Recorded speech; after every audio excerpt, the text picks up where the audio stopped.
महाराजांची युद्धनीती, छत्रपती शिवाजी महाराजांचा राज्यकारभार याचा आदर्श मारून या राज्यातल्या या देशातल्या आणि अगदी परदेशातल्या व्हिएतनाम सारख्या देशांनी ज्या पद्धतीने युद्ध लढले आणि त्या ठिकाणी लढाया जिंकल्या, तशा प्रकारच्या लढाया या ठिकाणी इंग्रजांच्या विरोधामध्ये टिपू सुलताननी जिंकल्या असं त्याचा बोलण्याचा अर्थ होता।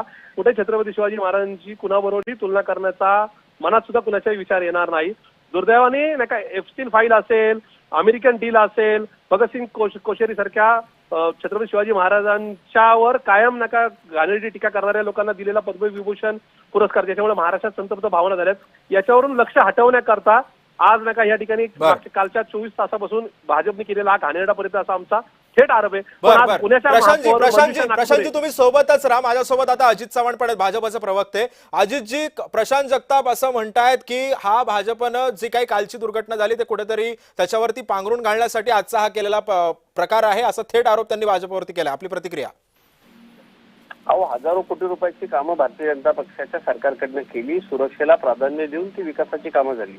एखादा अपघात आहे, हा अपघात आहे, तो अपघात दडपण्यासाठी आम्ही सांगितलं का जाऊन तुम्ही हर्षवर्धन सपकाळांनी अशा पद्धतीचं विधान केलं पाहिजे, किंवा त्या उपमहापौरबाईंनी आपल्या दालनामध्ये धर्मांध राजा टिपू सुलतानचा फोटो लावला पाहिजे। मला असं वाटतं प्रशांत जगतापजी म्हणजे मी हर्षवर्धन सपकाळ यांच्यापेक्षा प्रशांत जगताप आपल्याला जास्त किंमत देतो, कारण तेवढी वैचारिक पातळी आपली मी आपल्याला ओळखतो। आणि माझं असं स्पष्ट म्हणणं आहे, एका अशा घराण्याचे ते पाईक आहेत, गोदाजी जगतापांच्या घराण्याचे ते पाईक आहेत की ज्यांनी शिवाजी महाराजांसोबत काम केलंय आणि ऐतिहासिक घराण्यामध्ये वारसदार आहेत। त्या हर्षवर्धन सपकाळांच्या मिशा छाटा आधी तुम्ही। आणि म्हणजे खरं तर लोकशाहीमध्ये मी भारतीय जनता पक्षाचा प्रवक्ता आहे, मला बेजबाबदार विधान करता येणार नाही, इतका राग आलाय। काय आवश्यकता आहे सपकाळांना टिपू सुलतान आणि छत्रपती शिवाजी महाराजांची प्रशांतराव तुलना होऊ शकते का? पक्षातून तुम्ही आधी जाब विचारा त्यांना। आमचा चुकला होता कोण माणूस, त्याला आम्ही जाब विचारला। भारतीय जनता पार्टीने पुढे पद्धतीने ढाकलून लावलं, पार्टीतनं निलंबित केलं, म्हणजे ते तर वेगळ्या पद्धतीनं होतं, म्हणजे तो खाजगी कोणाच्या तरी फोनवर बोलताना तरी ते केलं होतं, तरी पण आम्ही तसं केलं। हे सत्ता समजतात कोण स्वतःला?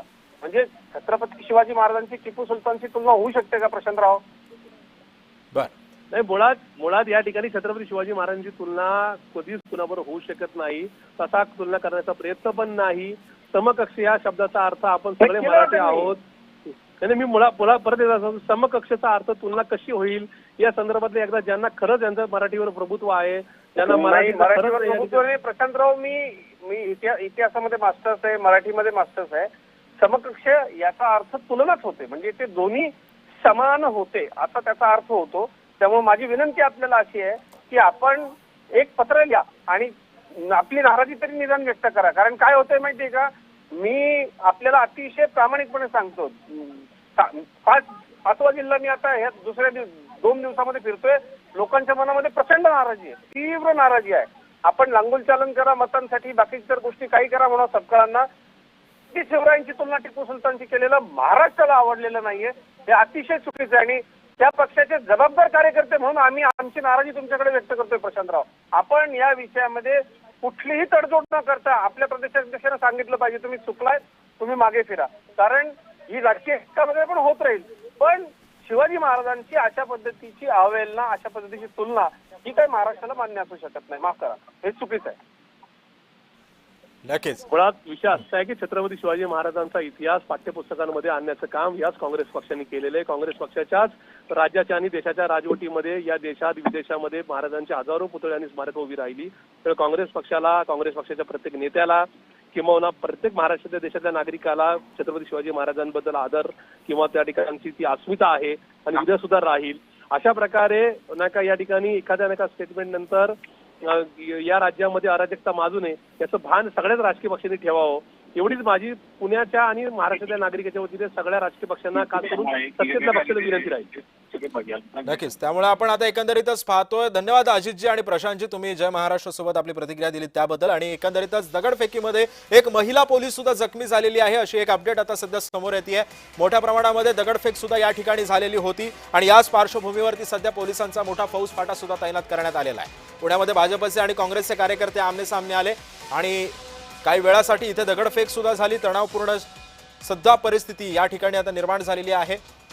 काल हर्षवर्धन सपकाळांनी एक वक्तव्य केलेलं होतं आणि त्या वक्तव्यानंतर हा सगळा राडा झालेला आहे। पुण्यातल्या काँग्रेस भवनाबाहेर भाजपचे कार्यकर्ते आणि हिंदुत्ववादी संघटना या आक्रमक झाल्या. हर्षवर्धन सपकाळांविरोधात घोषणाबाजी सुद्धा यावेळी करण्यात आली. दगडफेकीमध्ये महिला पोलीस जखमी झालेली आहे आणि याच पार्श्वभूमीवरती सध्या पोलिसांचा सुद्धा मोठा फौजफाटा तैनात करण्यात आलेला आहे. जखमी पोलीस कर्मचाऱ्याला रुग्णालयामध्ये दाखल करण्यात आलेला आहे. काही कार्यकर्ते सुद्धा जखमी झाल्याची माहिती मिळते. त्यामुळे एकंदरीतच या सर्व कार्यकर्त्यांवर सुद्धा नजीक